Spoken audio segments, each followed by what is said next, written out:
Channel welcomes you to Atlanta for Bud Pole qualifying for the NASCAR Nextel Cup Series. It's been a great day in Atlanta, Georgia, as the teams roll in and begin to prepare for Sunday's Bass Pro Shops MBNA 500. Darkness falls, brings some welcome relief, but then the lights come on and turn this mile-and-a-half super speedway ablaze. Where tonight, 58 teams will try to qualify for 43 positions in Sunday's race. Matt Yoakum. Mike, it seems like all season, and especially here at Atlanta when qualifying rolls around, Ryan Newman is the guy to beat. He rolls off 32nd tonight. 4 times in 5 races you start in the front row. How does that late draw help you keep that pole streak alive? Well, I don't think it's going to be a huge difference in draw tonight, because it's not like we're going from 85 to 65. It's a pretty unchanging day, I guess is the word. But we got a brand new race car here in our Alta Mobile 1 Dodge, and first lap was at 28.91, and I think we can go faster than that tonight. So we'll just have to see. I don't think that the draw is going to be huge. I don't think it's going to be a disadvantage to go out later, I'll say that. But I think if we can just get a really good lap in, we'll have a shot to keep that front row deal alive. 7 poles this season. Dave, he's chasing number 8, and he was the fastest man in practice. Today, Burns. Bobby Labonte was 7th fastest in practice, has been to the Bud Pole before here, but not since 1999. Bobby, how about it tonight? You know, hey, our Will Bucher XL Chevrolet has been running pretty good today, and we were 7th on the speed charts for practice, so hopefully we can pick it up a little bit. I don't know if we got a good shot at it, but I hope we don't screw up and be any worse than that, you know, I'd like to say. So, you know, we like to have a shot at it, but, you know, we'll find out here a little bit, and I think we got a good race car, and hopefully it'll qualify good and race good. He usually races well here. He is the owner of 6 champion trophies for this Atlanta racetrack. Mike? Thanks, Dave. Hi, everyone. Mike Joy with Larry McReynolds. Jeff Hammond will join us shortly from the trackside set. This has been a difficult day in Atlanta for everyone in the Nextel Cup garage, still reeling from the plane crash tragedy of not quite 1 week ago. The drivers and crew chiefs most closely aligned with that tragedy had a remembrance at noontime today. And as these decals adorn some of the cars in tonight's field, everyone then turned their attention to the task at hand, which, Larry, is attacking one of NASCAR's, if not the fastest tracks on the circuit and rolling off into those corners at 200 miles an hour. Well, you're right, Mike. I mean, not only the Hendrick cars, but the entire NASCAR community comes here with heavy hearts. But the best medicine in the world is what has happened today. Unload those race cars, get out on the racetrack, and start practice and get ready to qualify. But this is close to one of the fastest racetracks that we go to. They're going to be running around here averaging well over 190 miles per hour, driving off in the corner at almost 200 miles an hour. And the speeds aren't nail-biting enough. There's 58 race cars here for 43 positions. And most of those cars, they're not just cars that dropped in out of the sky. They're from some of the major teams. And a lot of these teams do not have provisionals. They have to be in the fastest 38. So it's going to be a nail-biter not only for the speed, but for who makes this show, who has to go home. 15 cars will go home. So it's going to be a tough qualifying session. Some may ask, why are we here on this night in this week? But this is a sport that traditionally comes back to the track to heal.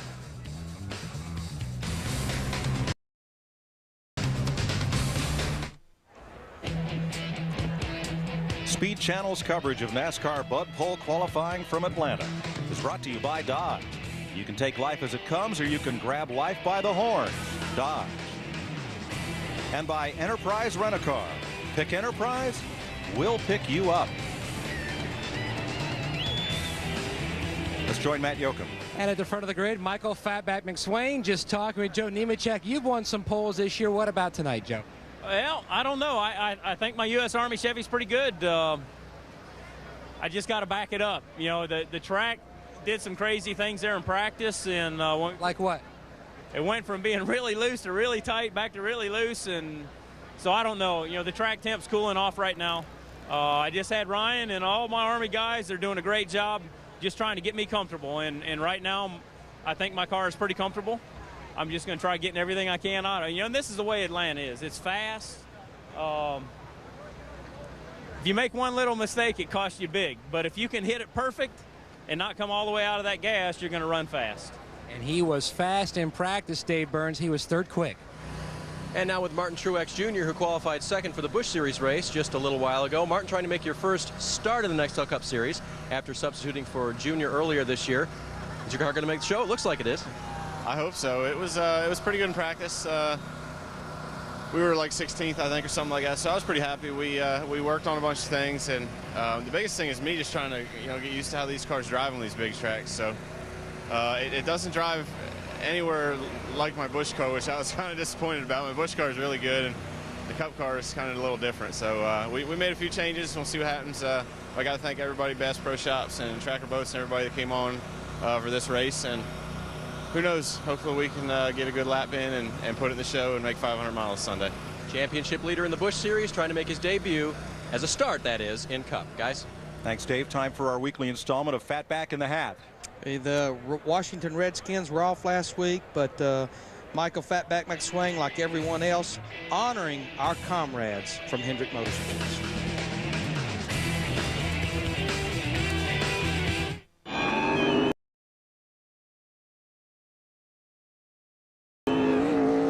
Buckpole qualifying in Atlanta begins as rookie contender Brendan Gaughan comes onto the track in the Jasper Engines and Transmissions Kodak 12 top 15 qualifying efforts in 2004. Best speedway finish, 6th at California. A little bit of a struggle, though, Jeff, in practice. He was only 40th quickest in practice. He ran a 29.97, so this will kind of indicate where the racetrack's at about 2 hours after practice ended. So you start wondering right now, Larry, whether this darkness is going to also mean dampness at this time of the year, whether it's going to affect the racetrack. But interestingly enough, you say he's 40th. Well, guess what, my friend? He was only a second off the post. I mean, that's really a pretty tight field over 40 cars. Jeff, do you sense a lot of apprehension down in the garage? And there's cars even paddocked outside the traditional garage area, almost in the coach lot. There's going to be a lot of cars headed home tonight. I think a lot of guys right now are feeling that kind of pressure. I mean, I just got through speaking with Kenny Schrader, and he didn't have a very good practice effort. And he knows that he needs to get the job done. And to kind of quote him, he says, I'm not going home unless I visit the infield care center. So there'll be a lot of drivers right now that are really going to be stepping up and laying on the line. 29.96 for Brendan Gaughan. Looking down the entry list, it looks like a number of teams are exploring their options for next year and beyond with some of these extra cars that have been added for tonight's race from really good teams. I mean, 58 cars, that's the strongest entry we've had in a long time. Well, they're using it as a science project and experience. You can do a little bit maybe with engine horsepower, maybe a little on kilo with the engine. You can do some stuff with aero. Because, yeah, you want that car to be running at the end of the race, but it's also a good time to find out what the line you can step across is. Nice pickup for Brendan. Picks up a third of a second. 29.59 on his second line. And, Larry, we did Busch qualifying earlier this afternoon on speed, and we saw that a lot of times the first lap was the fastest lap. But here already, Brendan Gaughan has picked up on his second lap almost 4/10 over what he first lap was over practice. So maybe it's an indication how much quicker the track is. Second car on track is going to be Derek Cope. This is the number 94 Holler and Green Trucking Dodge.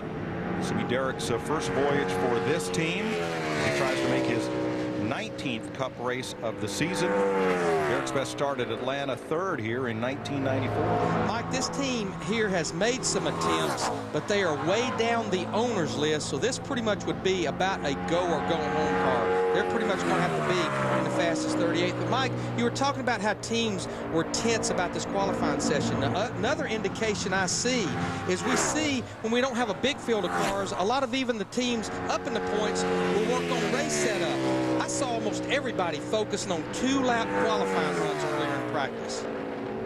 First lap for Cope, 30.33. And I just believe you're going to have to run at least in the 29-second bracket to make that top 38. So that means Cope needs to find 3/10 and then some on this second lap.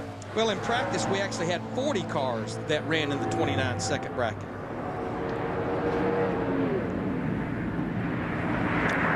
Cope's time falls off by about a 10th. Dave Burns. With Ricky Rudd now. Ricky, we were talking a little earlier about guys being within a second of the top guy, but I know you're not as far up there as you want to be. Was there a problem in practice, or you guys just struggling a little bit tonight? Well, we definitely weren't where we needed to be. You know, we're kind of a test behind. These guys have been working really hard on all these race cars back at the wood shop, trying to get some cars built. And, you know, we need to come here and test. About everybody was able to test. So we're about a day behind. Usually the way it works, about the time we get to race trim, we get things figured out. And we've been pretty racy the last several weeks. Testing can make a big difference, guys. Dave, Brendan Gaughan's climbed from his race car. So how has the track changed since practice? Didn't really change much for the Jasper team today. Been loose all day in practice and stayed pretty loose. Trying to hang it out there, and we got 4 or 5 tenths, and I told Shane I was trying for 6, so got 4 or 5. We'll see if it puts us in. And he brought it back. That's the good thing. Well, Matt, Michael Waltrip was going to be very lucky if he brought this car back off after what his car did in 1 and 2. The car got real loose. He had to walk it up the racetrack, rode completely out of the throttle. I'd say this first lap will not be very good, but sometimes we see the car tighten up just a little bit on the second lap here. Get a little heat in the tires, and again, Larry, we think about being here at night. The racetrack itself has changed characteristics, plus the tires themselves get grip. His car is still loose right through the middle of the corner. Michael had his hands full right there. Lucky, I think, really to get it back off of turn 2 without getting in that wall. He's going to need to pick it up 30.47 on his first lap, but that looks like a very difficult car to drive. And he was 10th quickest in practice earlier today at a 29.46. I believe this lap may be a little better than that first lap, though. Boy, just barely, though. 30, right on top of it. I believe that will be provisional land. So it's Brendan Gaughan, Derek Cope, Michael Waltrip.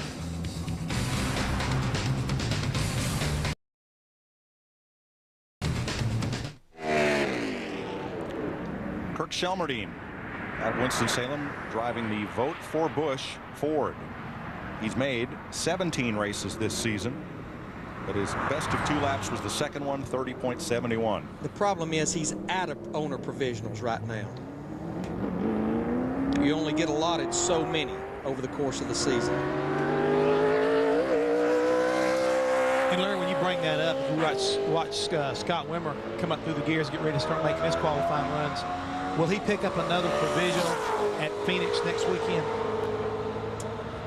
We're going to have to check with stats on that. Yeah, 'cause it used to be in the past, when you got to Phoenix, you got another provisional. But I know this changed this year, and I was trying to be curious about when they would get another. I believe, Jeff, it's changed so that you pick up a provisional after so many additional attempts. And for some teams, that might be Phoenix. For some teams, it might be a different race. It used to be after ever so many races. Scott Wimmer, the rookie in the Bill Davis Caterpillar Dodge, 14th at Darlington, his best qualifying effort. He's had 3 top 20 starts this year. This is his 4th Atlanta appearance. You know, it's a really cool looking front end on that race car there. It resembles almost like the look of a cat, the way they got the lines drawn right now. I'm sure that ties in a little bit with their sponsor, as well as the time of year it is as far as Halloween. Scott really struggled in practice earlier. He was only 50 quickest, but he's picked it up not a lot, though, about 2.5 tenths, 30.03. But he got out of the end right there, Larry. Car went up the racetrack, and he had to roll slam out of the throttle to kick it out of the wall. So Wimmer is second fastest to Brendan Gaughan right now. And here's Matt. Well, Larry McReynolds, Michael Waltrip said it looked scary to him. How was it to you? It was bad. Loose. I mean, unbelievable. We were really good right off the truck. Got to give your tip of the hat to the Napa boys because they had it right. And we made minor adjustments. And, man, I'm telling you, that's as scared as I ever been, and I wasn't smart enough to let off. Darn it. Has the track changed much from practice to qualifying? You'll have to take a poll. You know, to me, it changed a tremendous amount. We were too tight when practice ended, and I got really loose just then and about lost the car off turn 4 here coming to get the green. I have a rule when I qualify. I go out there with my foot to the floor, and I'm going to challenge this racetrack and get all I can get. And then if the car doesn't stick, we have to deal with that when that happens. Charlotte, we qualified 6th, and it worked for me. Here, I just was aggressive and on the gas, and there just wasn't any grip in the back tires, and I about wiped out. But fortunately, we didn't wreck, and we tested here a week or so ago, and the Napa Chevy was out of control fast on long runs with the race set up in it. So we'll get ready to do that and give that a whirl. Well, Dave, 2 candidates so far, 50-50 on whether the track changed or not. Kevin Harvick getting ready to go out. Your teammate Jeff Burton goes out ahead of you. Do you want some track information before you hit your one fast lap here? Well, I mean, it's definitely not going to hurt.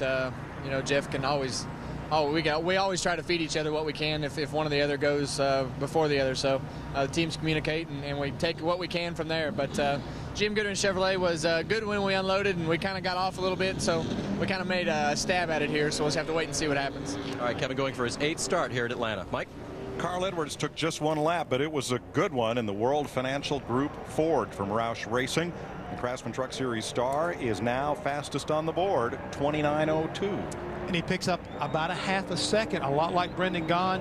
So again, when you start doing this pole, if your car is good, hey, the track is great. If your car is bad, the track has changed and it went the wrong way on us. So good lap right there by Carl Edwards. Busch Series champion Randy LaJoie moves up to the Cup Series in the Mach 1 Racing Ford. This car often carries car number 98. It is 96 here this weekend, as LaJoie is attempting to make his 5th Atlanta Cup race. He's been running here since 1985. His first appearance. He's had 9 Busch Series starts here, and he'll be in the Busch race tomorrow. The car that was qualified by Jeremy Mayfield will be driven by LaJoie. Randy was 51st quickest in practice, and as far as owner points for this car, they're sort of borderline. They're not way down the list, but they're not way up it by any means either at a 30.68. And Larry, did you hear that? I heard of the rev limiter cut in, and that's kind of unusual here at Atlanta. Usually we like the car to go ahead and roll on off in the corner. As much as the driver can get in the corner and get back to the throttle, you don't really want to hear that. At Martinsville, it's a good tool. It'll keep the driver from overdriving the entrance of the corner. Here, you want them to overdrive it as long as the car will stick. And when you look at this entry list and see that some of the fellas down the list are fellas like Bill Elliott, John Andretti, and Martin Truex, he could be south of the border on that owner points list. He picks it up to a 30.43, but again, it just looks like you're going to have to run around a 30 flat, maybe quicker. Okay, Matt, who's quick? And Carl Edwards described that lap.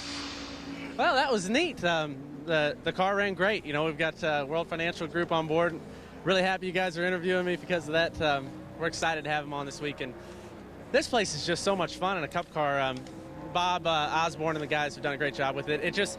I know it's not going to stay for the pole. I mean, I had to lift just enough. It was just tight enough on entry that I had to lift. And if we had another shot at it, man, it'd be a lot better than that. But that's a great lap for us. He's the fast man right now, Dave. Mike Wallace, a veteran of 12 starts here at Atlanta in a different car this week, in the 4 car. Mike, how long are we going to see you in this ride? I don't know, really. I mean, we started here at Atlanta, and there's 3 more races left this year. I'm not sure what Larry McClure's plans are, but we're just filling in at Atlanta here at the moment, and hopefully we can do him a good job. Maybe we can go into Phoenix and maybe finish out. Not sure. Jumping into a new car, how tough was it to get a good fast lap here at Atlanta? Well, you know, it's strange. We unloaded, and our second lap on the racetrack was the fastest we run all day. But the guys at Morgan McClure Racing did a nice job, very receptive to everything, and we're just hoping for a great lap tonight. You know, there's so many race cars here this week. We got to lay a good one down here. Jimmy Spencer not in this ride now, guys. It is Mike Wallace. Ricky Rudd on track, the Rent-A-Center Motorcraft Ford of the Wood Brothers, 4th on his first lap, 30.19. And you heard him say they didn't get to come down here and test. He was only 37th quickest in practice at a 29.95, so he has not yet backed that up. It just tells me this racetrack has done a dramatic change since practice. And watching Ricky in that corner, again, if you watch the car, when he gets to the middle of the corner, a lot of these cars are basically either sliding up or doing a little wiggle. The drivers are having to stay out of the throttle because the car's too loose. A little quicker on the second lap for Rudd, 30.14. He is 4th. Tonight we remember the 10 family, close friends, and colleagues that were lost in the Hendrick Motorsports plane crash Sunday approaching Martinsville, Virginia. As the next car rolls, Joe Nemechek of MB2 Motorsports. We want to on to Randy Dorton, because his Hendrick engines powered not just the Hendrick cars, but also MB2 and MBV for Scott Riggs and Ward Burton and other Hendrick customers. Randy was the 86 Engine Builder of the Year of NASCAR. His more than 80 employees in the engine department assembled nearly 700 racing engines this year, many of which went to victory lane. Randy was known for his kind and giving and helpful nature. He was a great motivator to those who worked for him and those who knew him. Mike, including Joe Nemechek, 32 races this year. Hendrick Motorsports Engines has won 10 buck poles and 12 wins this year. Bingo. Pole shot for Joe Nemechek. Car looked really good, Mike. Coming through the corners, very solid. Now it gets a little bit loose coming up off the corner, and Joe's out of the throttle. He was trying, I guess, get him one better. Realized it real quick that once he got away from him, he had to roll out of it and bring it to the pit road. But a good lap for Joe Nemechek. So by 5/100ths, Joe Nemechek's U.S. Army Chevy is fastest so far.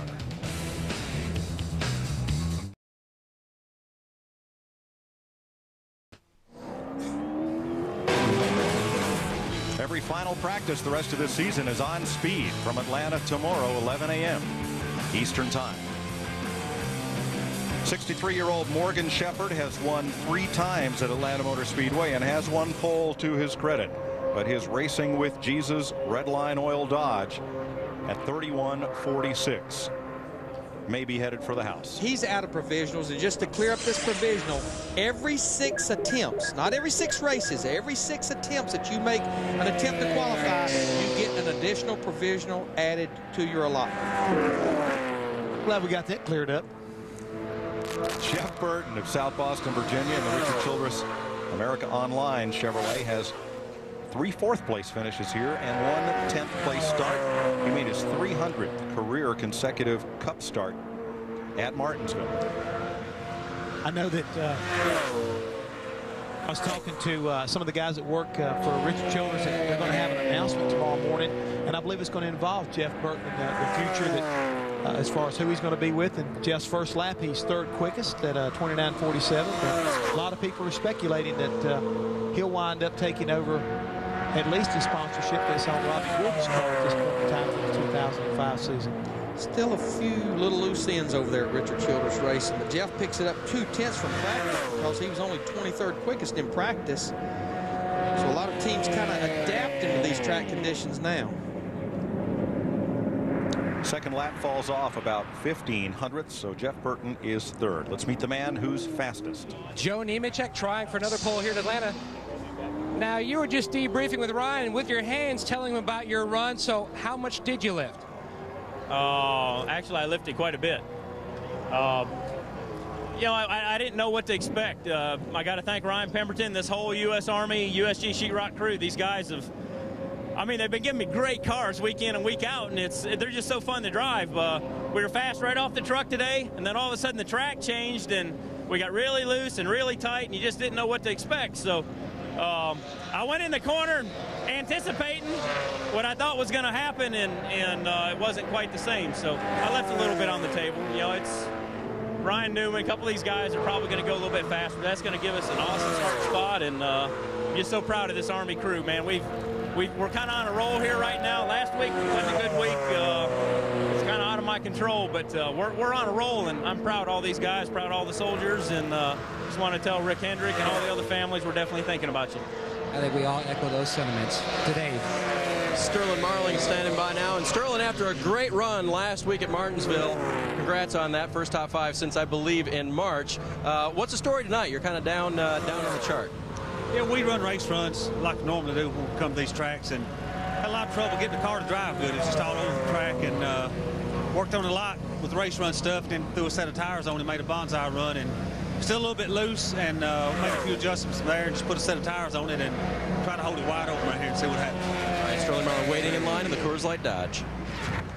This is Martin Truex, the Busch Series point leader, the Tracker Boats Bass Pro Shop Chevrolet out of DEI, running the #1 that they have used occasionally this season, and with a 29.73, 5th fastest, he'll be in the show. Yeah, but he's not going to be real happy, I don't think, Mike, because basically they backed up a couple tenths from what they practiced at. And the car, at least from up here, again, he had all he wanted as far as through these corners. And it seems like if the car is really sticking, the driver makes it look easy. But when it's as ill as this car was, he did a great job of getting it around here and getting that fast a lap put down. And that was a go or go home car as well. As is this one, Larry Hollenbach from Kalamazoo, Michigan, powerboat racing veteran with considerable ARCA experience and 5 Busch Series starts, is attempting to make his first Cup race in this SWAT Fitness Center Chevrolet. And from practice, he's probably going to need to pick up actually a little over 2 seconds to even remotely get in this show. You know, I go back to Joe Nemechek's pre-qualifying interview. He talked about if you just miss it ever so slightly, because as we talked in the opening, you enter these corners at well over 195 miles per hour. Off the throttle, what little you're off in the middle of the corners, mid-170s, if your car is just a little tight, or especially a little loose, you're going to have to roll out of the throttle, and it's going to make a huge difference. Excuse me, as we talked about earlier, 40 cars are within 1 second of each other. So, I mean, it's a very little bit when you fall off that edge, what it can cost you. 32.73 is not going to get it for Larry Hollenbach. But coming here, gaining the experience, and learning what you need to know to come back next time is valuable. Second lap picks up half a second, but 32.27, it looks like, is going to fall short.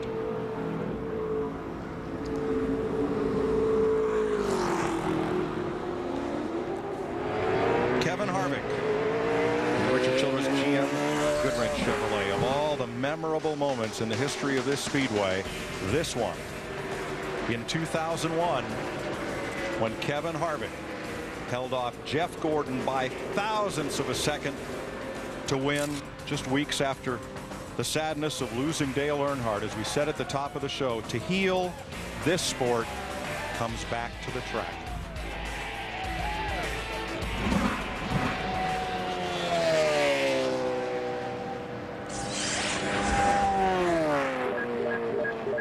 The margin of victory that day, 6 1,000ths of a second for Harvick, who finished 8th at Martinsville last week and has 7 top 10 starts this season. And that run at Martinsville for this team by far has probably been the best non-restrictor plate race these guys have had in 2000. Maybe just what they're looking for to end this season on a good note. The biggest thing Richard Childress Racing is trying to accomplish is get one of these race cars to victory lane this year. They've not won a race since Indianapolis last year with this race car. It's a big number, Larry. 29.26 puts Harvick third on the board. It's a good pickup right there. He picked up about 3/10 over his practice session, and that should make him pretty happy. Right now, 2 RC cars, 3rd and 4th.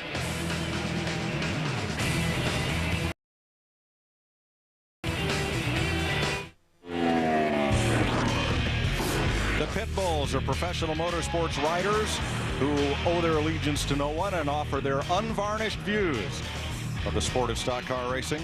And they're on live from here in Atlanta, 6:30 p.m. Eastern Time tomorrow. Pennsylvania's Andy Belmont has won one Nextel Cup race here at Atlanta. He's going to try to get into the field with his Ford at a 31.58. That right now is 14th of 15. As the Home Depot Chevrolet of Tony Stewart takes to the track, we want to remember Scott Lathram, a 38-year-old retired Kentucky State Police officer who for a year had been Tony's friend and helicopter pilot. He was an Army reservist scheduled to be deployed to the track and was returning to present Tony an award Sunday at Martinsville. Tony said nearly 2,500 people turned out in Benton, Kentucky yesterday to honor Scott's memory. And a lot like Tony Stewart's teammate Bobby Labonte, couldn't think of a better place maybe to get this team back on track. They're 6th in the points now, 246 points out of the lead with 4 races to go. And here at Atlanta, he has 6 consecutive top 10 finishes. He finished 7th here in the spring.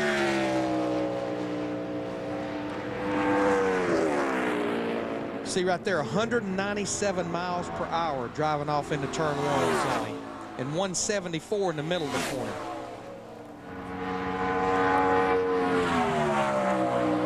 Good lap for Tony, though, 5th quickest. Well, he's looking to pick up on just a little bit if he can just get it back to the start-finish line. Car's a little bit loose, it looked like on the first lap, but a lot smoother here on the second. It looks like he might be able to pick it up just a little bit. He did. Picked up a 10th and a half. Moved Tony Stewart to 4th on the board with a 29.37.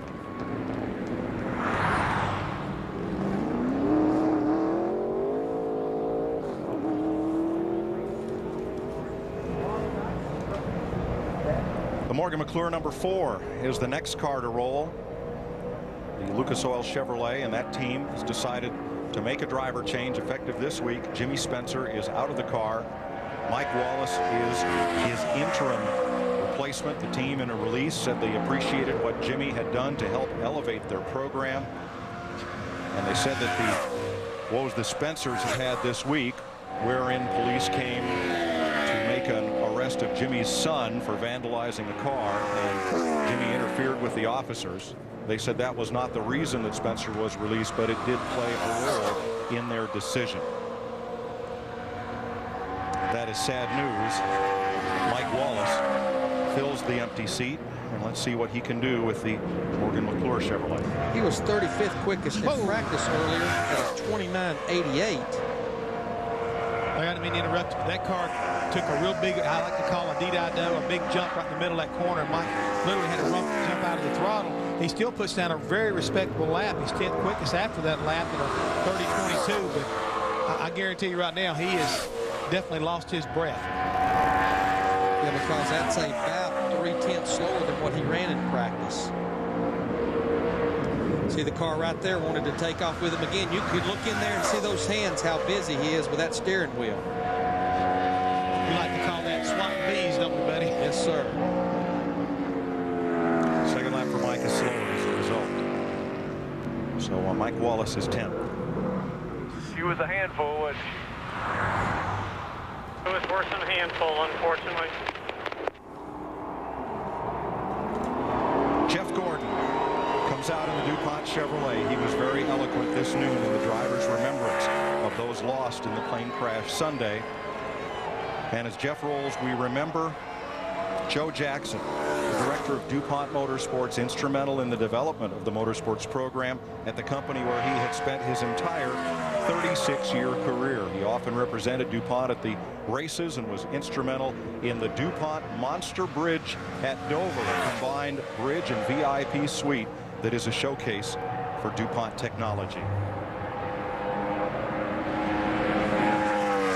Jeff said today he has never been more motivated to go out and try to win a championship than he is at this moment.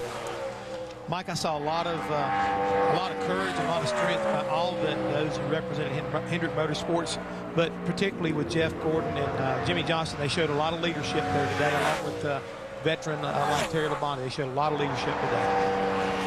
Jeff was 6th quickest in practice earlier to 29.30. Basically runs what he ran in practice, but that's good for 4th quickest, 29.29. But this team showed a lot of toughness, and he's going to be one and done at Martinsville last week because they had a tough day. They went a lap down, but they rebounded with a 9th place finish. So it's Nemechek, Edwards, Harvick, and Gordon.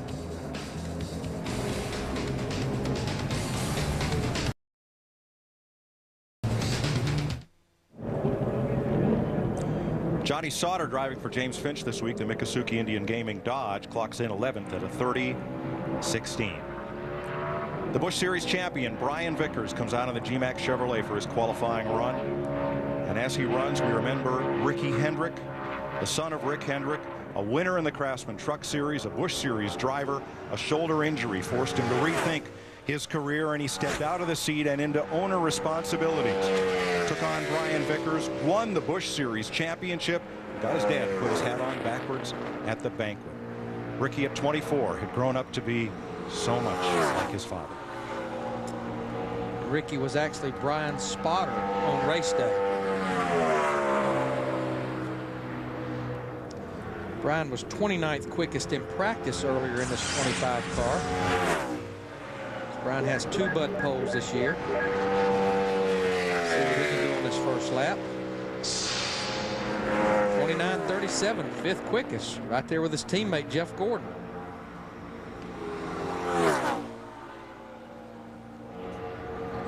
Nice little 4/10 second pickup, guys. Going to drop off a bit here on the second lap, down in the middle of 1 and 2. It seems the car lost just a little bit.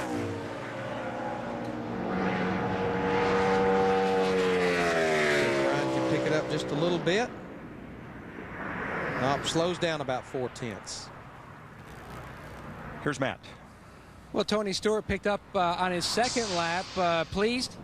I'm much happier with the second one than the first one. The first one I overdrove it quite a bit, so that's the only downside to running a Busch car here is you learn to haul it way down in the corner, and the Cup car you got to lift a little earlier. And I told Zippy, the last thing I told myself is that I wasn't going to overdrive the entry. But, you know, hopefully that'll be a good starting spot for us. We've been running really good today with this Home Depot Monte Carlo, so I'm really excited. The guys are pumped up for this weekend. You know, obviously Home Depot and Coca-Cola are here in Atlanta's backyard here, and you know, it's a big weekend for Home Depot, so we want to do the best we can for them. To Dave. With Elliott Sadler, in practice, pretty good. I'm pretty sure you can beat the time on the board, but can you get a pole here, you think? I don't know. The 12 car we know is pretty strong, and the 01 they done a great lap. But my M&M's Ford Taurus has got a cool paint scheme on it. It's pretty good in practice. Doug Yates and the guys in the engine shop got a crazy motor in this thing. So if I can keep it down on the floor, we should have a good lap. It's been a tough week for everybody, and I really want to get the pole here tonight. This is a big lift for our whole team and everybody around us. So let's see if we can do that. And I think what he means, Mike, is definitely the pole in honor of the folks we lost this week, no matter who you are in this series, right? True. This is Bobby Labonte, the Wellbutrin XL Chevrolet, and he is 7th on the first lap, 29.44, and he had quite a handful. He really did right there. And Bobby, you know, is looking forward to coming here to Atlanta. He's always run well here with 6 wins and 12 top 5 finishes. So you'd almost want to call him like Mr. Atlanta. Good racetrack for this team to come back to kind of turn their program around and get things going for 2005. Let's check with Matt. And Jeff Gordon's chasing a 5th win here at Atlanta this weekend. Good qualifying run, Jeff. Pretty good. You know, we were up and down during qualifying practice today, and one time we ran a great lap, and another time we were way off. So guys did an excellent job preparing the DuPont Chevrolet for qualifying. That was the best it's felt, and I wish it felt closer to that in practice, because I would have known how much harder I could have gone, and I think we got about the most out of it. But you know, love to do it over again, but I didn't think the second lap was worth it. But been a tough week, and this is a good way to start the weekend, and just real proud of these guys. Jeff. Kyle Petty on track in the Georgia Pacific Dodge. We should point out to you that at the noon remembrance held by the 6 drivers and 5 crew chiefs most directly affected by last Sunday's tragedy, they discussed it freely in that remembrance, but they did ask that no questioning be directed to the loss during the rest of the competition weekend. They have a hard job to focus on and wish to be left to their own thoughts, and so we are honoring those wishes, as are the rest of the media who also offered their condolences. I mean, what more can they say? It's time to try to begin this healing. Good lap there for Kyle Petty. He's 7th quickest after that first one at a 29.39, and picks it up quite a bit from when he practiced it. 4/10. Here's Dave. Well, actually, look over here a second. It's kind of hard to... Which car do you think I'm with? I mean, it's very scary down here. Elliott Sadler talked about a great paint scheme on his M&M's Ford.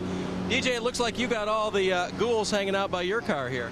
Yeah, we starting Halloween a little early here, I guess. But, yeah, different paint scheme, and got the monsters from Universal Studios hanging out with us. And no faster than we were running, we started asking them a few questions if they had any ideas. But hopefully we'll pick it up here. And, yeah, it's, again, different paint scheme, and helping celebrate Halloween a little bit here on Sunday afternoon, and hopefully that'll be a good combination for us. DJ, I saw you cranking the belts real tight, and I know you always do, but how tough is a qualifying lap here at Atlanta? Oh, it's an exciting lap. I mean, probably, I'd say here in Dover are 2 of the most exciting ones that we do right now. You got to go hard. You know, there's no backing off. You got to give it everything that you've got, and we're going to do that. And you know, just like everybody else, we're here racing and doing our job, but you know, our hearts and our thoughts and prayers are with Rick Hendrick, the whole entire Hendrick organization. You know, it's a very difficult time for them, but they have a lot of support here, and we want to wish them all the very best. I'd like to see his pit crew go dress up like that on Sunday. That would be interesting. Every time he comes in, they can go trick or treat. Sterling Marlin, the Coors Light Dodge, first lap 29.95. That's going to be 12th fastest. He actually slowed down a little over a 10th. You heard Sterling in his interview say he just was not that happy with the car, just didn't seem to have the speed in practice. But what a good run for Sterling last week at Martinsville. Finished 4th in his 3rd race back with Tony Glover, led a bunch in the race, so it was good to see that car back running up front. Matt? Well, we caught up on Brian Vickers, a 2nd, 4th, and currently your 5th. You've got the qualifying part down here at Atlanta. Yeah, now we just got to get the racing part. It was definitely a good qualifying for the GMAC car. You know, we wanted better, but the car wasn't quite where it was. But you know, we'll get the best we can for a happy hour and go after them in the race. Well, thanks, Brian. Ward Burton's Net Zero Chevrolet is powered by Hendrick engines and carries the big remembrance decal on the hood. As Ward makes his run, we remember the pilots of 501. In Springfield, Vermont, Richard Tracy didn't mind growing up as Dick Tracy. His dad was a cop. He went on to become an airline pilot and had been with the Hendrick Aviation Department for 5 years, an avid golfer and resident of Cornelius, North Carolina. Co-pilot Liz Morrison had dreamt of flying since she was 16 years old. Graduated Embry-Riddle Aeronautical University in Daytona Beach and had been with Hendrick Aviation for 3 years. Her passion was flying, much like ours is racing. Ward in the zero car needs to find a little speed from practice. He was only 45th quickest, working with a new crew chief this week, Booty Barker. They actually swapped the Busch crew chief and the Cup crew chief. Bill Engel went over to the Busch car, Booty to the Cup car. Pretty good run for Ward though on that first lap, 12th quickest at 29.75. So he's actually picked it up quite a bit from practice. Yeah, almost 3.5 tenths right there. I mean, the car looks good, and you know, Booty's always been kind of like a magician when it comes to, I think, sorting a race car out from practice to qualifying. A lot of times Booty can make the right changes and get a car quicker, and again, I think he's done that tonight. Slows down on his second lap, but pretty good first lap for Ward. And here's Dave. Walking out just to check in on an interesting conversation here. Just checking in, guys, on who's schooling who here. Matt, are you schooling Greg? He was much quicker in practice. Yeah, I know. Thanks for reminding me. I'm not schooling anybody. He's always schooling me. That's why I've learned everything from him. Him and Robbie Reiser.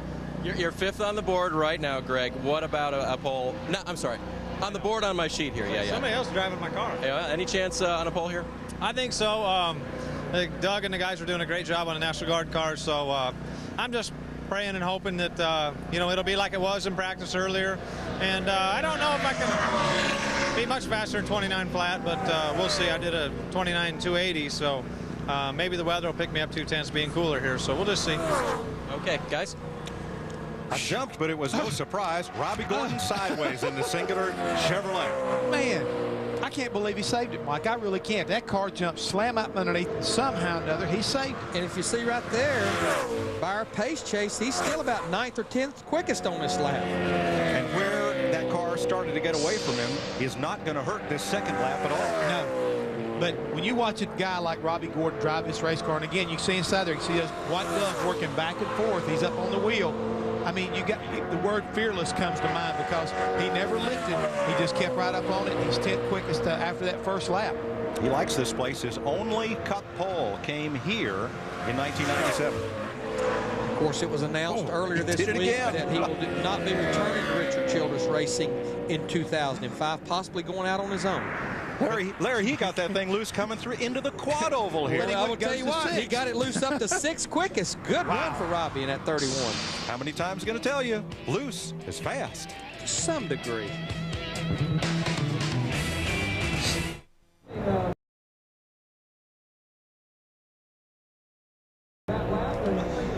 Well, it must be the trick-or-treat paint scheme because Elliott Sadler has just knocked off a lap that's good for second. 29.01 for the M&M's Ford, Robert Yates. Well, he's all painted up trick-or-treat colors, but right now it's a treat for him because that was a really good lap. It was very solid, and it's good to see him have his qualifying run down here because these guys need a little bit of a motivation. Picked up about 3.5, 4 tenths from practice. Scott Riggs driving for MBV Valvoline. I've seen that paint job before on Mark Martin's car for quite a few years. They ran it at Charlotte, and they've brought it back, this retro paint scheme, since they didn't last very long there. They had a problem on the very first lap. They thought, well, let's give this another try. Scott was only 49th quickest in practice at a 30.27. Looks pretty solid through turn 3 and 4. Let's see if he can pick it up from what he practiced a little bit earlier.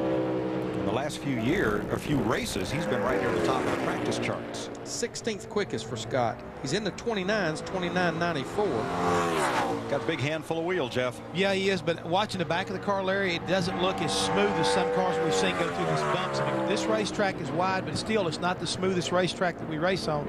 And again, you can see him working that wheel in there. It's not underneath like he wants it to be, but it's close, but not where the speed is still not there. Looks like this is going to be about like that first lap. About as close as you can get. Within 7 1/1000ths. So Scott Riggs is 16th. Nemechek, Sadler, Edwards, Harvick, and Jeff Gordon, the Fast Five.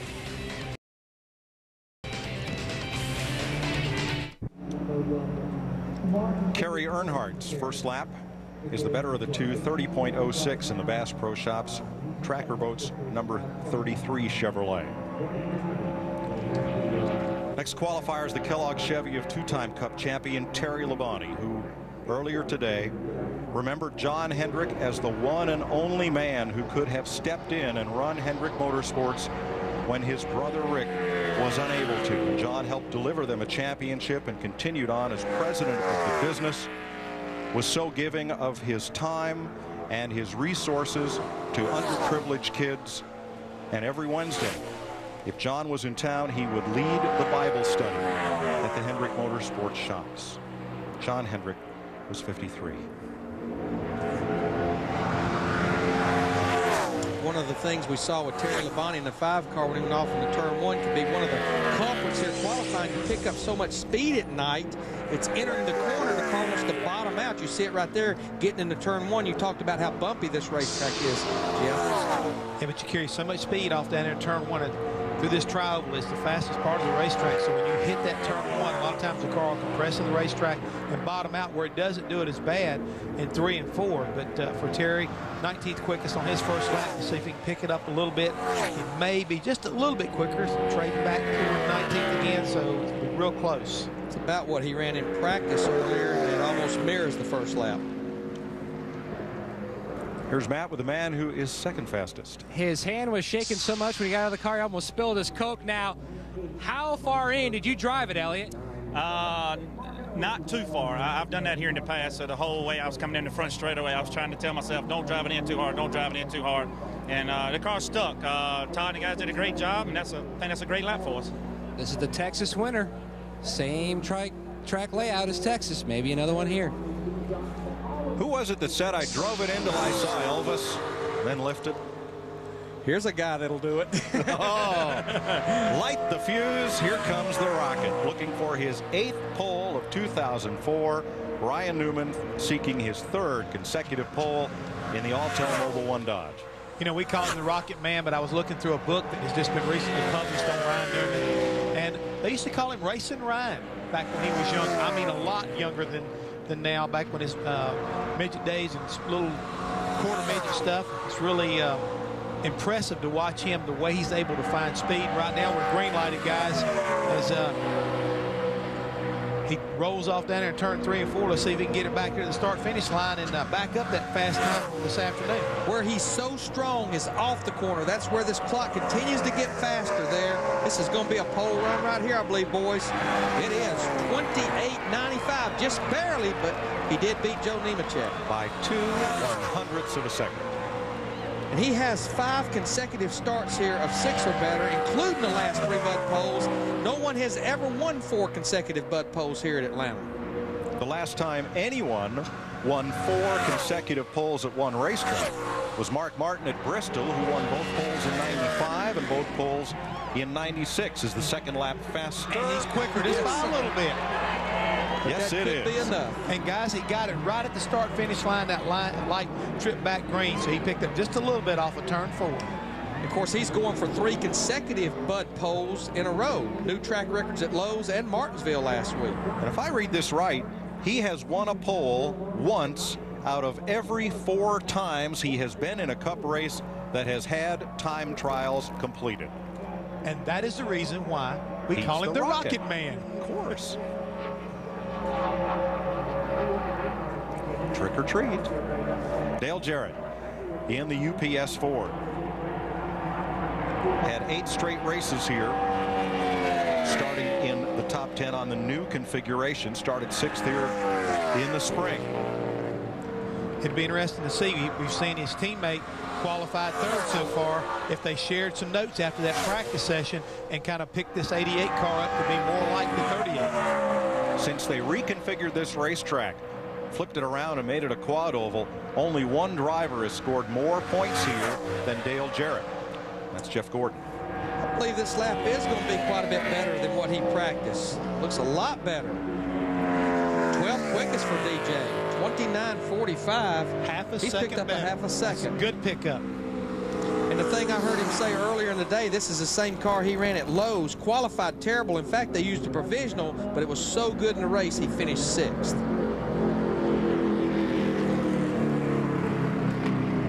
Said that one lap will be just enough. Now, talk about your retro paint schemes. Coming up next, the pride of Georgia, Bill Elliott, returns to his home track, Atlanta Motor Speedway, in a red car with the golden arches on the side. And as you can hear as he starts to roll off, I mean, a lot of cheers coming from this crowd that's come out to watch qualifying tonight.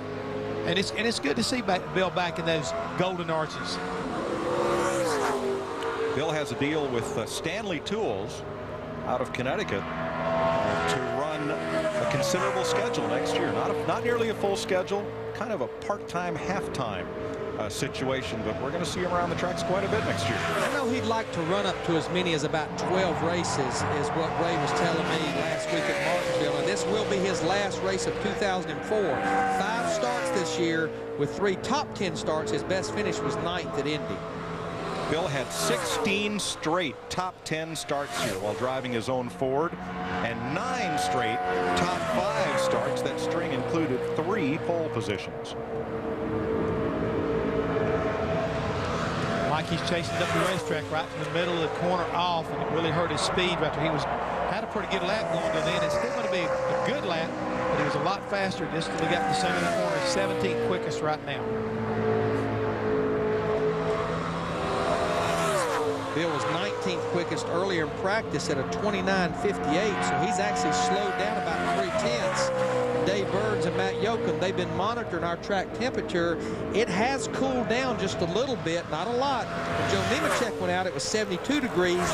When Ryan Newman went out about a car ago, it was down to about 70 degrees, so it's starting to come down just a little bit. Elliott's second lap, same as the first. Let's meet the man who's fastest, to no one's surprise. Elliott Sadler's hand was shaking. He's now 3rd. Now, how does that qualifying effort rank on the Ryan Newman scale? I wouldn't say I'm exactly stable, but it was a good lap for our Altel Mobile One Speed Pass Dodge, and hopefully it'll hold up. I know the 6th car was really quick in practice. We'll just have to see. I think he goes out definitely towards the end, and track didn't seem like to be that much faster than it was when we first started practice and qualifying trim. So we'll see what it's like. Happy to be in the front. If we end up on the pole, that's great too. And he's had a lot of those. And you know what's amazing about the practice times from earlier in the day when Ryan Newman and Mark Martin set those fast times? It came at the very beginning of practice when the track opened. It wasn't late in the practice session. Greg Biffle in the National Guard Ford of Jack Roush, the number 16. 15 top 10 starts this year, an average start of about 14th. This will be his 75th Nextel Cup race on Sunday. He's 20th in the points. You heard him say in his interview he was 5th quickest, and he's looking pretty sporty right here. Maybe not a pole run, but looks pretty good as he comes through the middle of 3 and 4. If he can get her back to the start-finish line, he's got a pretty good lap going here, Larry. Car looked real solid. Didn't bottom out any down in 1 and 2. We'll see what it's going to look like as he completes the first one. Good lap, 5th quickest for Greg. And this is that same car that basically just beat him like a drum back at Michigan in August. 29.09, and that's going to be all for Biffle. So it's a Dodge, a Chevy, and 3 Fords in the top 5 right now. And if you want to know how long a driver can hold his breath here at Atlanta, about 29 seconds worth, guys. Most of them that run that fast lap, they say one's enough. One's enough.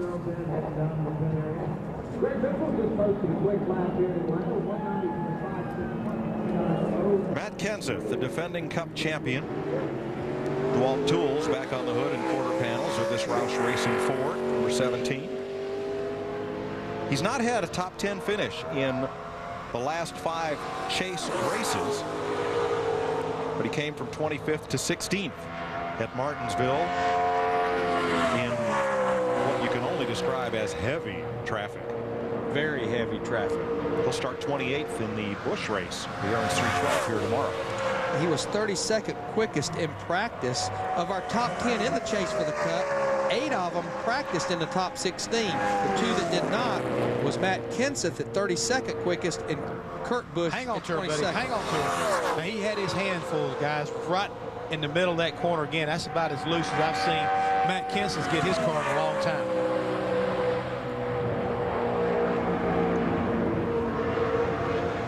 Finished 6th here in the spring race. Looks like it's going to be about mid-pack right now with this run. This completes lap 1. 21st with a 29.94. Jeff, going into turn 3, the car looked awful busy there as well. Very, very unstable, at least looking to me, Mike. And that's enough. I think that pretty much sums it up right there. It's like, guys, this is not getting the job done. I'm not going to wreck this race car. Woo! Brian Newman, Joe Nemechek, Elliott Sadler, Carl Edwards, and Greg Biffle are now the Fast 5.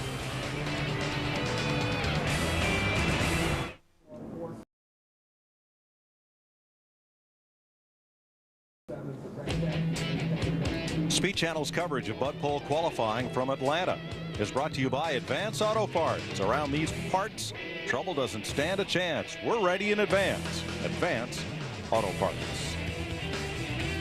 Full moon Friday night in Atlanta. And oh, by the way, happy Halloween from all of us at Speed Channel. It's Pumpkinhead Harvey. Looks like the one we carved for Scott the other day. Greg Sachs in the ARC DeHooker number 13 Dodge. They're going to run the whole season next year. He clocks in at 30.44. Mattatuck, New York driver, now racing out of Winter Park, Florida. It'll be a little borderline because not very high on the owner points list. Hermie Sadler driving his number 02 Chevrolet, the East Tennessee Trailer Chevy, looking to make his 14th race of 2004. He has 6 Busch Series starts here. And he's one of the guys right now that's looking to have to pick up a bunch of speed if he wants to race here on Sunday also. Yeah, with as many cars as we have here, he's one of those cars that's somewhat just kind of borderline on the owner points. To be able to make it in the show, you've got to outrun 20 other race car drivers. And right now, Hermie's 32nd after that first lap at a 30.65. So I think, Larry, we've talked about it already. You're going to have to just about be a 30 flat or down in the 29s if you want to feel pretty good about having a chance to start this race on Sunday.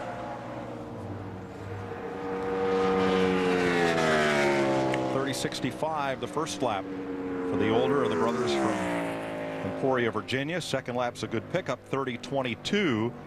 So he is 27 out of 36 right now.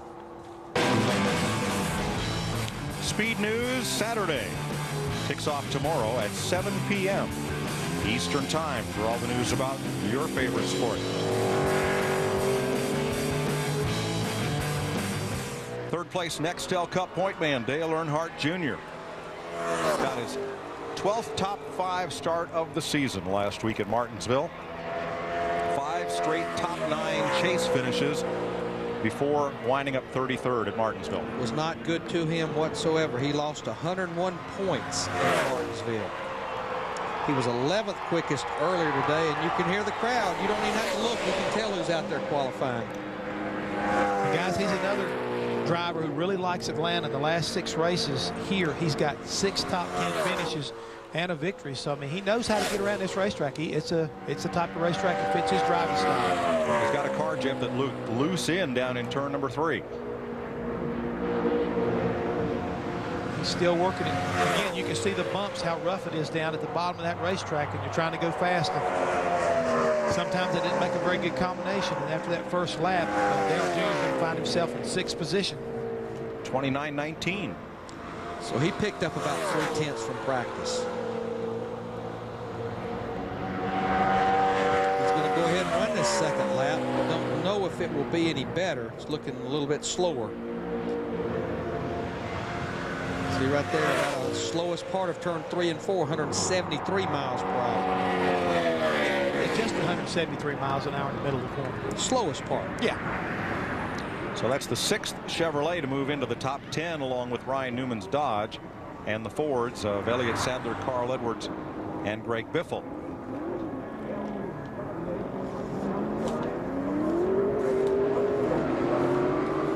Jamie McMurray, the Texaco Haviland Dodge, his 2nd place finish at Martinsville, his 9th top 10 in the last 10 races, and his 20th top 10 of the season. I guess you can't say applying the chrome horn anymore, because Ryan Newman applied the bumper and a little bit of fender English and a little bit more.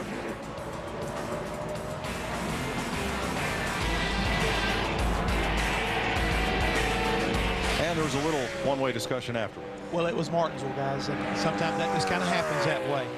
But how solid this race team has been as you see him bottom out down in turn 1 and 2. In the last 5 races, he has scored the 2nd most points, second only to Kurt Busch in that 97 team. Are you trying to say somebody better be thankful he didn't make it in the top 10? I said it last week, and I'll say it again this week. You may even have to get an opportunity to say it again when we get to Phoenix also. This team has really gotten stronger late here in the season, and they're really trying hard to get into victory lane. And after his first lap, he's 17th quickest. But the car is still bottoming out and sliding all over the racetrack quite a bit. I think he will abort now, but he's going to be pretty happy with that, Jeff, because he only ran a 30.09 in practice earlier. So a 29.68 for McMurray, who will start 38th tomorrow in the Busch race. Won the Busch race here a couple of years ago. Yeah, his first of 5 Busch Series wins came here 2 years ago, coming right on the heels of his first Cup win. Travis Quaffle, the defending Craftsman Truck Series champion, back for a rerun, another ride in the 06 Dodge. Interesting story about this car. This is not just some one-off effort from a first-time team. This is a team that's doing a lot of research and development for Penske, a 4th Penske entry. And what a great run this race team had up at Martinsville last week. He qualified 5th. And I talked to Travis. He was a little disappointed over finishing 21st. I said, Travis, you finished on the lead lap at Martinsville. You competed all 500 laps in your first Nextel Cup event. I think you summed it up really well. Most rookies don't even finish. They usually knock the radiators out at a place like Martinsville. So to be able to finish that race is quite an accomplishment, even though you feel like, hey, I had a lousy race where I finished at, but key word, finished. And he will be a go or go home car. He was 24th quickest earlier in practice at a 29.67. See what Travis could do on this lap. About what he practiced, but that's going to be 17th quickest. He will race on Sunday. He started 9th, finished 4th in the Craftsman Truck Series race here in March. Point out one more time the reason why we say he will be racing, because he beat 20 cars. No matter what happens, he beat 20 cars, and that will assure him a starting spot. And those 20 are the 15 that will go home, plus the 5 that will have to take provisionals. Here's Dave. Mike, as his teammate prepares to go out and take his qualifying lap, Tommy Baldwin, crew chief of the number 9 Dodge for Casey Kane. What are the keys to succeeding here in qualifying at Atlanta? Man, I tell you, today's been pretty tough. I gotta say that you gotta have a really good balance today. One way or the other, you're gonna lose a lot of time. Here, usually you got to get through 3 and 4 on your get-up lap to get a good first lap. That's real important. And almighty horsepower is the second to none here. This is the fastest track we go to that's unrestricted. And, you know, you really got to have hammer down, getting off the corners, and use that horsepower. And you have a very young driver as well. How important can that be? I don't know. It can go both ways. He's crazy. It could be crazy enough and overdrive it, or crazy enough and do something that you're not supposed to. I tell you, it's been tough here, and today the balance has been today that no one, I don't think, expected. It's caught a lot of people off guard, but we'll see how Jeremy does here. Tommy's driver Casey Kane goes out a little later, guys.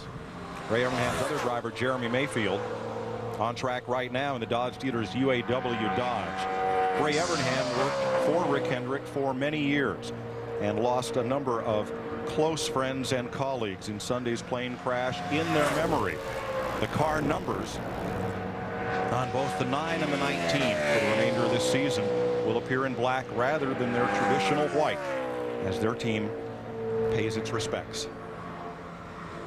For Jeremy on his first lap, he was good enough for ninth quickest, 29:30, which is about 2/10 quicker than what he practiced. That car looked good. Car looked really good through both ends of the racetrack. If you notice a few characters on the hood and the rear quarter panel of Jeremy Mayfield's car, this is a Spy versus Spy, a popular feature in Mad Magazine. Mad Magazine? Mad Magazine. You subscribe to that? Used to. Okay. I understand that. I can relate to that. And I think they're also in Mountain Dew commercials. Oh, okay. Mayfield 29:30, 9th fastest. That is the second Dodge in the top 10 now, along with Ryan Newman, who is fastest.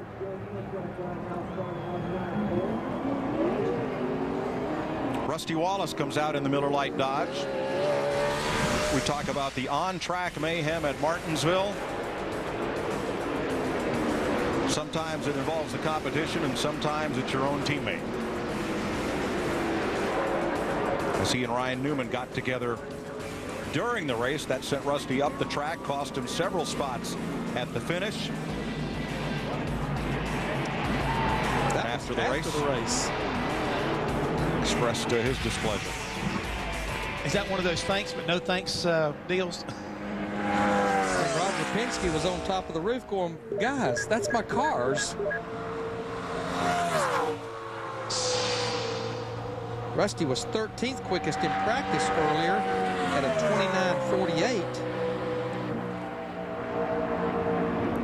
He had a strong race car here in the spring and broke a transmission, and they had to change the transmission during the race. But he was very happy with the way the car was running, and it was running up near the front.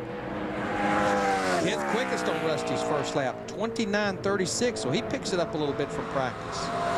That's 3 Dodges in the top 10. The 2 Penske cars and Mayfield. He's going to shut her down. 29:36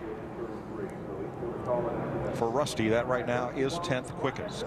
And his son Steven won 3 of the final 4 events in the 2004 UAR season. One last Saturday night over in Jacksonville, North Carolina. Tell you right now, he is a chip off the old block, and Rusty is very proud of it so far, what he's been able to accomplish this season. Rightly so. Bumping has begun officially. Larry Hollenbeck was the first driver to be bumped, then Andy Belmont. Morgan Shepherd was just knocked out of the field by Rusty, and now Kirk Shelmerdine moves to the hot seat. Now, being knocked out of the top 38 doesn't necessarily mean you go home, as there are the 5 provisional spots available at the tail end of the field.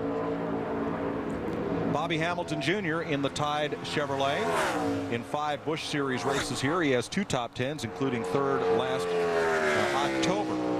Started 6th in that race. He was pretty good in practice earlier. 12th quickest, right in there about where Dale Earnhardt Jr., Rusty Wallace, that group was. This lap does not look like, though, it's going to be 12th quickest for Bobby Hamilton Jr. You know, Jeff, we were talking earlier about cars only running 1 lap, picking up on the 2nd lap. One of the keys to running fast on that first lap is, and you heard someone talking about it, that get up to speed, getting through 3 and 4 with that hammer down, wide open throttle. But there's a few other reasons you'll pick up on that 2nd lap. Well, a lot of times what you're doing right there is you got to figure the race car out, and whatever it's doing, compensate for it. Realize that if it's loose getting in, sometimes getting out of the throttle a little easier, or the way you arc it off in the corner have a lot of bearing on how fast you go. As we sit here and watch Bobby Hamilton Jr., he continues to struggle on his 2nd lap, and I'm sure they're going to be pretty disappointed with this effort right now because his car was so good in practice.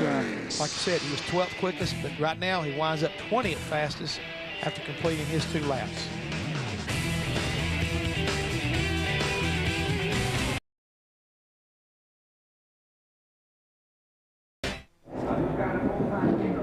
Four-year-old Shane Meals had quite a season with 1 win and 9 top 10s in the Truck Series, 6 Busch races, and 3 Cup races. As he times him 22nd, 29.72. Kenny Wallace, sad about his Cardinals being swept by the Red Sox, but he's got more problems than the Cardinals right now, though. Yeah, his Aaron's number 00 is not coming to speed. Guys, I was watching, he's come up through the gears, and I'm not too sure, but I thought I saw something come out from underneath the car almost, and it makes me wonder what came and not, as we'd say, whether it was engine or something to do with the drivetrain. And what's sad about this right here, this is pretty much a go or go home car. Absolutely. In that the 00 team has not run enough races to have enough owner points to be high enough up the provisional list to get in the show. So now Wallace has not taken the green flag. So they'll have a look at things here.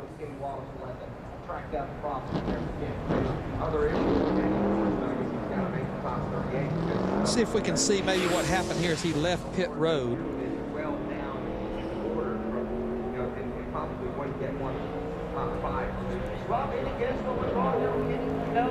Didn't really see anything necessarily unusual there, so I don't know. While we wait and figure out what happened with Kenny Wallace, where's Matt? Well, Rusty Wallace joking around with Larry Carter. First of all, let's talk about your qualifying run. Pleased with that, Rusty?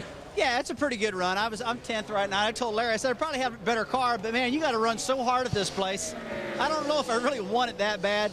In the race, the car gets flying and the whole track changes, but here, man, you just got to bonsai your brains out, and I had a good car. I thought I drove it good and all that, but there might have been another 10th or 2 left in it, but I told Larry, I said, he'd have to drive it to find it because that's all I had. A great car last week, but a frustrating finish. Oh, yeah, a great car last week. Yeah, a great car the week before and the week before.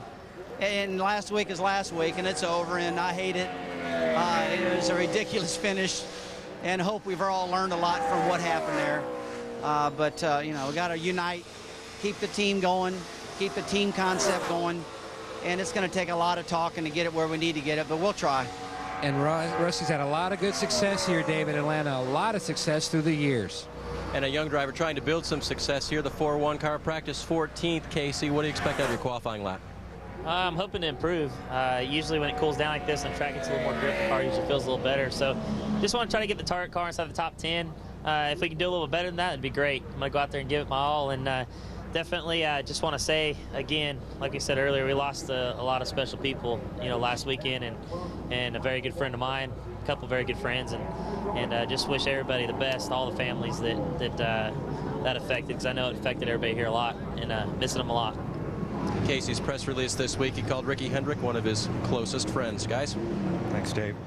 John Andretti's lap, 29.39 in the Victory Brands A-Plus Sunoco Ford.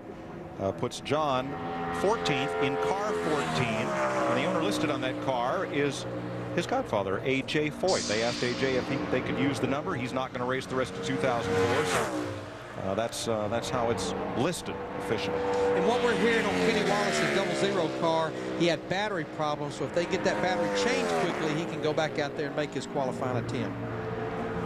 He'll be on what they call the 5-minute clock, and we watch Mark Martin, who was second quickest in practice earlier today, take the green. Don't know if it's going to be a Bud Pole run, and I think this could be the biggest bullet that Ryan Newman was looking at as he goes out to qualify, but it's going to be a good run for Mark. First lap for the Viagra Ford is 7th quickest, 29.21, and that puts 4 Fords in the top 10. And add to the bump list, Greg Sachs, Michael Waltrip, and now Randy LaJoie have fallen out of the top 38. So interesting as Mark shuts it down. And you see right there, that battery has a quick disconnect on it. It's right in front of the left rear tire, and they're going to attempt to get this battery changed on Kenny Wallace. But back to Mark Martin, I was so interested to hear his interview after the race at Martinsville. He's 5th in points, 224 points out. And he said, the deal is we're running better than our finishes, and we need to be finishing better than we're running to stay in this chase. And they'll take the left rear tire off. And as you see, it has kind of a marine type quick connector on it, Dave, and they're trying to get that battery changed out. Well, and they're still kind of looking at what it might have been down here. One speculation, I mean, the battery was strong, it fired up, it took off. Was it maybe that quick disconnect you talked about disconnected quickly?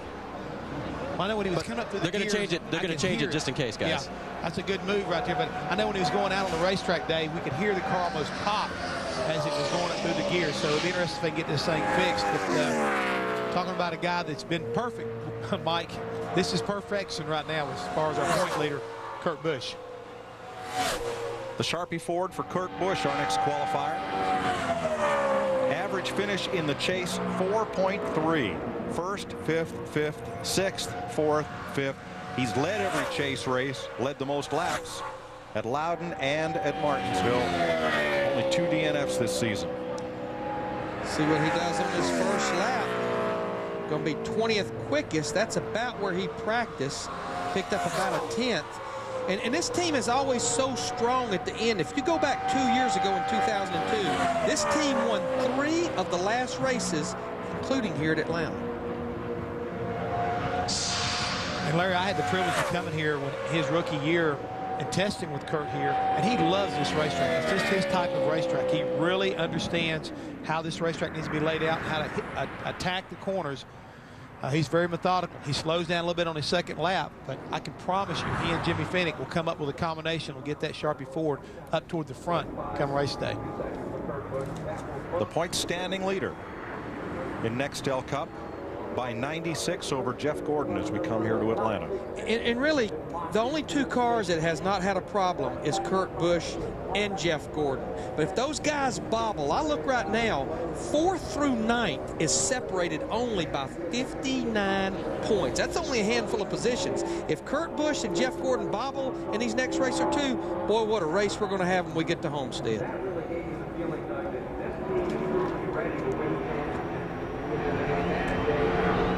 Tony Raines, driving the Marathon Oil Universal Chevrolet, has 47 Cup starts, including 3 at Atlanta. ASA champ and Busch Series veteran. If he can better just by a little bit what he ran in practice, he was 36 quickest at a 29.88. This car will be solidly in the show. Car looked pretty good 1 and 2, and he made a pretty decent corner through 3 and 4 there. I think he may be on track to qualifying for this race. 25th. Good run. He'll race on Sunday. 29.72. That bumps Mike Wallace and also add Derek Cope to the bump list. And the entire Base Motorsports crew that's not running the Busch race here this weekend, they are looking after this car. They worked with Tony with the Busch car last year. Mark Tudor, the crew chief, and they have Pro Motors, Peter Giles Motors in there. So good effort by this crew.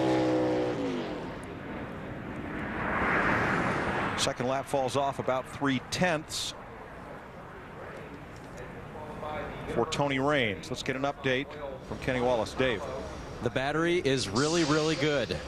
It's fine. And they are turning the car over, and it will not fire. They're chasing it down, but it wasn't the battery. Now, Auto Shop 101, if that car has enough battery to crank the car and get it started, shouldn't it have enough voltage in the battery to run the car? Well, these things take a lot of voltage. These ignition systems take a lot, and you want them to be just as hot as you can possibly have it, because if it's weak, then it's going to be down on power. But I believe they have other problems besides that, and they are on the 5-minute clock right now. 30 seconds, we're being told, is left on the clock to make a qualifying attempt here. But again, when the car was coming up through the gears, guys, when he shifted gears, I heard it pop. It made some kind of a noise from within. And I thought for a second I saw something come out in the back of the car.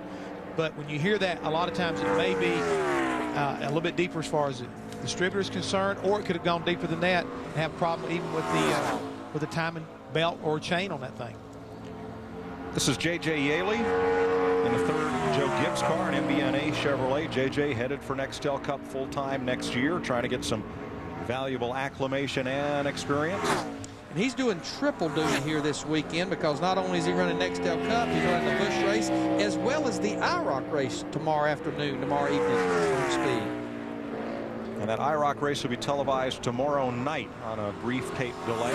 You will see it tomorrow evening here on Speed. This is the same team that was looking after Mike Bliss in Richmond last month when they finished 4th in the Nextel Cup race. But Larry, he's going to have to pick it up just a little bit. So if he wants to make this race, he's got to pick it up just a little bit. He's 37th after his first lap. And Kenny Wallace will not race on Sunday. Time has expired on his opportunity to fix that car. Dave? With Joe Garrone now with Michael Waltrip Racing. Joe, what's the deal? Well, he took off to make his run and got through 1 and 2 there, and it just shut off. Started missing and shut off. And it sounds like an electrical problem inside the distributor, or we're not exactly sure, but it won't fire.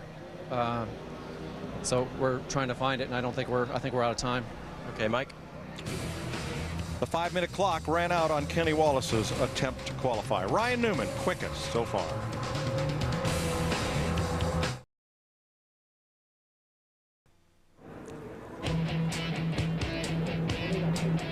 Bud Pole qualifying from Atlanta Motor Speedway is brought to you by Budweiser. It's time for a fresh one. Grab a Budweiser. The race is on. Johnny Sauter has been bumped out of the race, as has Hermie Sadler. Ken Schrader clocks in with a 29.83 in the Red Baron Pizza Dodge. Red Baron, part of the company that also owns Schwann's Home Food Service, who's been a sponsor through the season. Kenny ran for Rookie of the Year with Junie Donlevy with Red Baron colors. And I misspoke earlier about J.J. Yaley. It's Jason Leffler who's going to drive that Joe Gibbs number 11 full-time next year. I think we're still waiting for the announcement on Yaley's plans for next season. And Kenny Schrader has 4 Cup career wins, all of them with Hendrick Motorsports in that 25 car.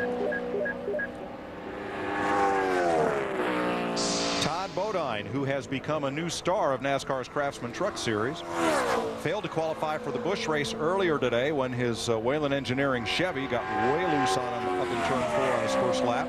Now he's going to try to put the U.S. Micro Dodge into the field.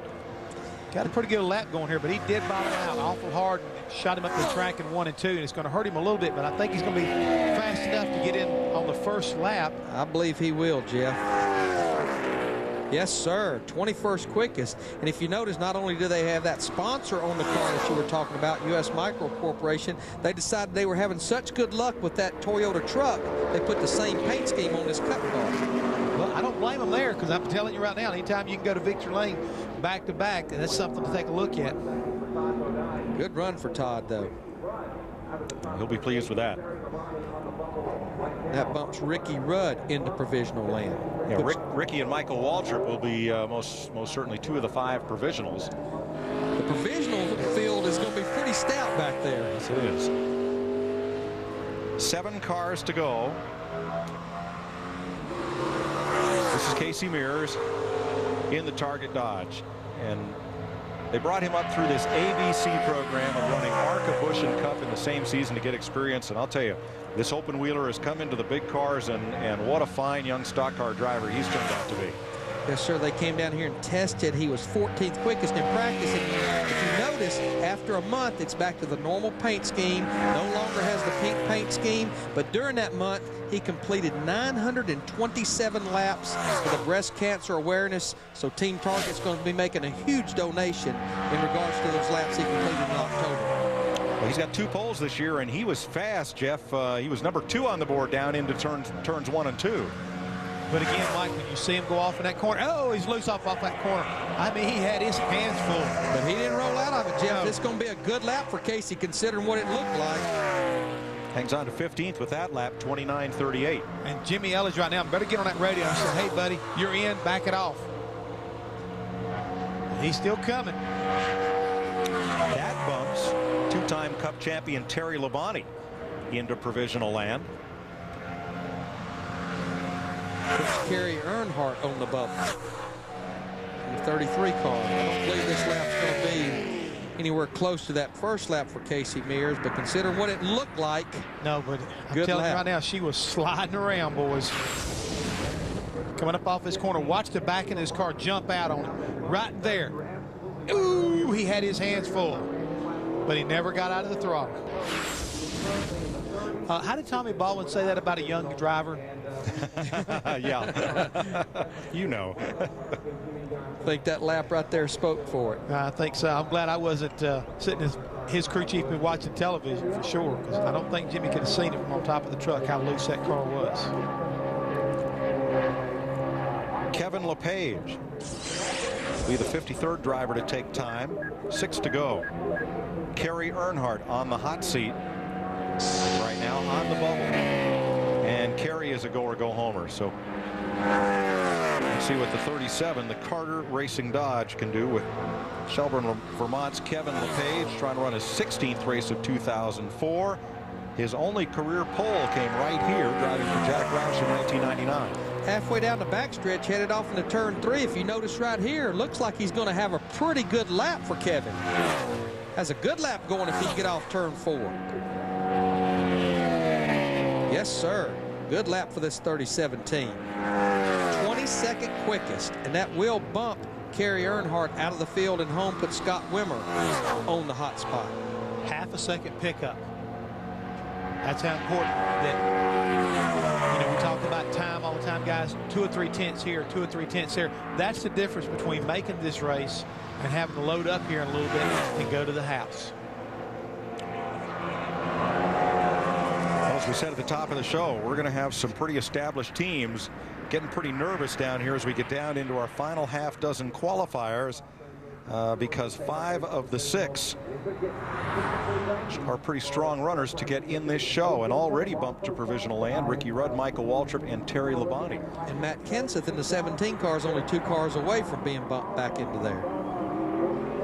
And that's not very good news for Terry Labonte. Here's the other spy versus spy car, the Dodge Dealers Dodge, for almost certainly to be named Rookie of the Year, Casey Kane. And like his teammate Jeremy Mayfield, Ray Evernham has gone to the black numerals on his car to honor those who were lost in the Hendrick plane crash on Sunday. Ray Evernham, longtime crew chief, championship winning crew chief for Jeff Gordon, and spent a lot of his Cup racing years in the Hendrick organization. I'm hearing from Walter Cox, one of our pit spotters, that the track temperature has come down just a little bit more. Not a lot, but every little bit counts. More grip in this racetrack, especially through the corners.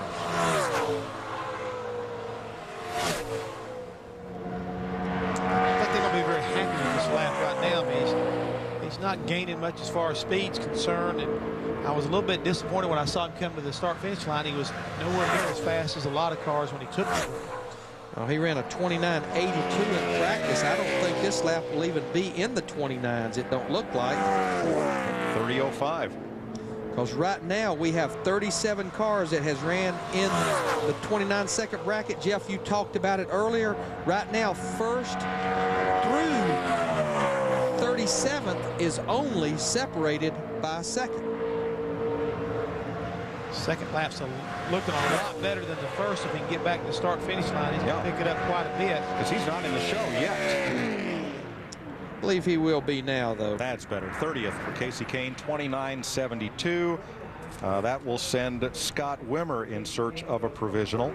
And already we have 3 top 30 teams outside the top 38 in qualifying.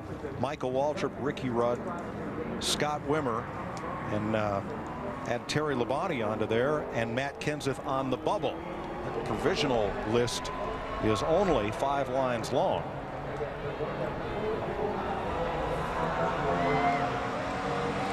As the Team Hendrick cars come onto the speedway, we remember those lost on Sunday, and as the Lowe's Chevrolet of Jimmy Johnson makes its run, we remember 45-year-old Jeff Turner, a native of New London, North Carolina, who had worked for the Hendrick organization for 20 years. First as tax director of dealership and racing operations, VP and controller of the automotive group. He ran the souvenir end of the business and rose to vice president, chief financial officer, and general manager of Hendrick Motorsports.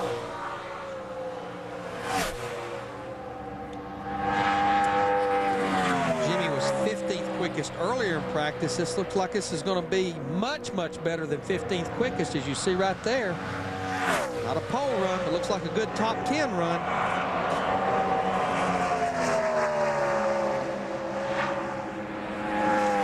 8th quickest for Jimmy. This is the same car that he won with at Lowe's Motor Speedway 2 weeks ago. Solid run, and that gives Chevrolet half of the top 10 here. And guys, let's don't forget, he's kind of on a roll. He's looking to go for 3 in a row with wins at Charlotte and at Martinsville. Come to a racetrack like Atlanta, got a pretty good chance of making 3 in a row.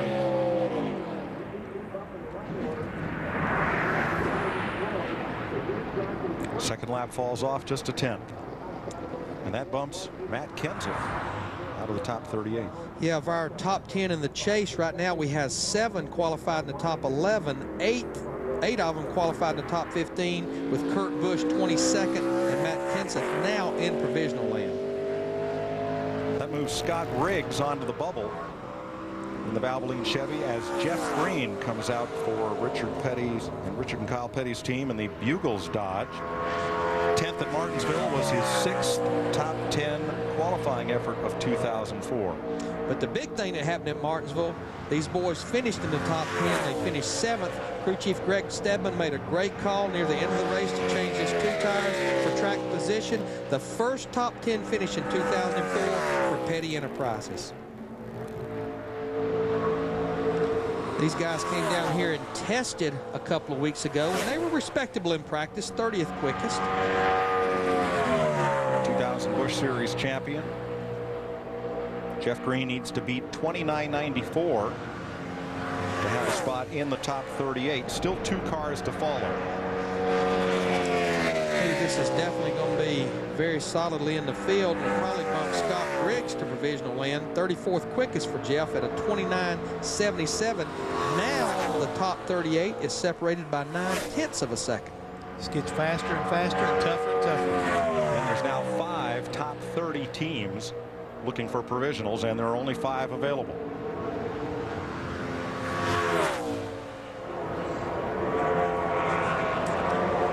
Looks like the second lap for Jeff Green is going to be a bit slower.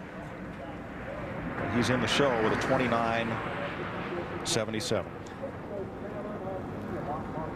Here, our final 2 cars to go, Larry Foyt and Kyle Busch, are pretty much go or go home cars. They have to qualify in the top 38 to be in the show.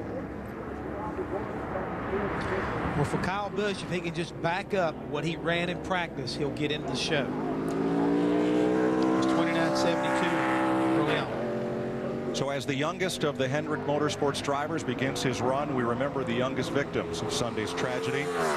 John and Kathy Hendrick's twin daughters, Jennifer and Kimberly. Both 22 years old. Jennifer was a huge racing fan and had just started her career in the marketing department of Hendrick Motorsports. Kimberly wanted to make her own way. She was an honor roll student at UNC Wilmington, and she had just begun a career in the automotive business. The Hendrick girls like nothing better than spending time with their family, which included going to the races with their dad.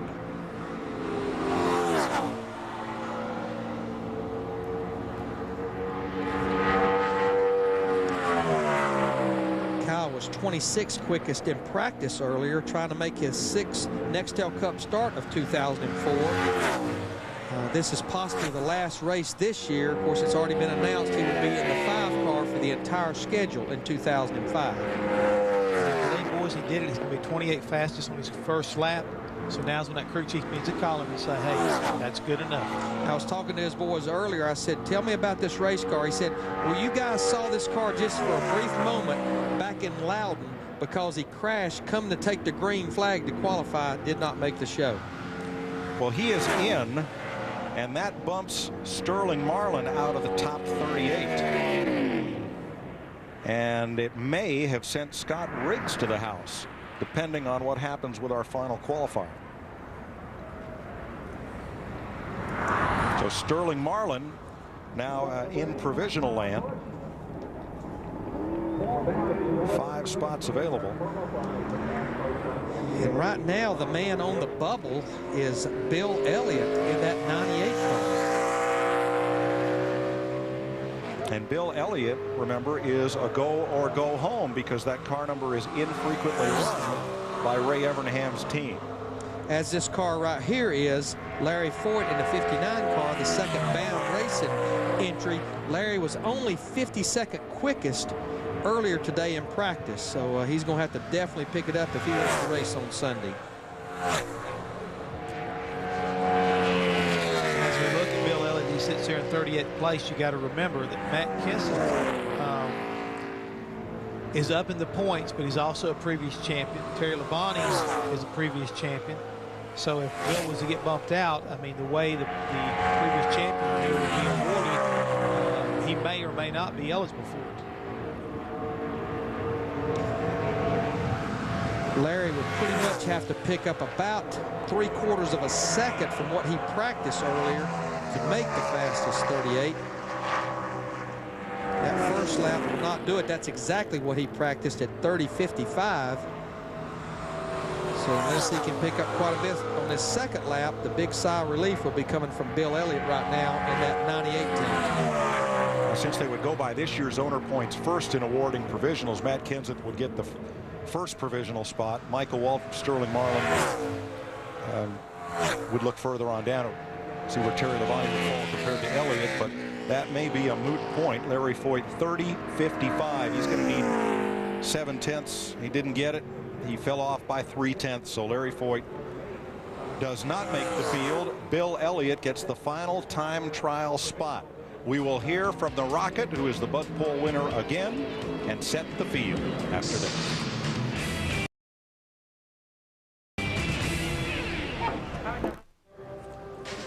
Well, welcome back to the Atlanta Motor Speedway. Bud Pole qualifying is complete, and Ryan Newman scores his 4th pole here at AMS. 3 shy of your big mentor, Buddy Baker. You're closing in on his mark. Yeah, that's a good mark to follow. You know, just got to thank everybody from Penske Racing. The engine company did a great job, or has done a great job, and you know, everybody back at the fab shop, the chassis shop, everybody's been doing a great job. So Matt and the guys unloaded off the truck fast with the brand new race car. First lap was actually quicker than what we qualified. So just happy to get 3 in a row and then 4 in a row here at Atlanta. That's big for me. That's something I'll always hold in my cap, and we'll just go from there. And Mike, I think there's so many stats you can add about Ryan Newman's pole streaks, and number 8 this year. 3rd straight Cup pole, 4th straight Atlanta pole, 26th career pole. Here's the way they'll start behind him on this full moon Friday night. Front row Joe back up there on the front row. But how do Carl Edwards right there starting back there on the 2nd row in 4th position? You notice we have 6 of our Nextel Cup chasers up there in the top 10. Another 2 back there, Jeremy Mayfield, Tony Stewart, row 8. Kurt Busch, the point leader, back in 22nd. Good run by Kevin LePage. Martin Truex Jr., you can say it's his first Nextel Cup start. Of course, the first one where he qualified the car was for Dale Earnhardt Jr. back at Loudon in July. A long list of folks that will head home tonight.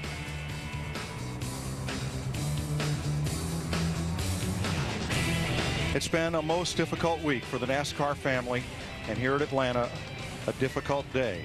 Our hearts, our thoughts, and our prayers are with the loved ones of those that were lost last Sunday.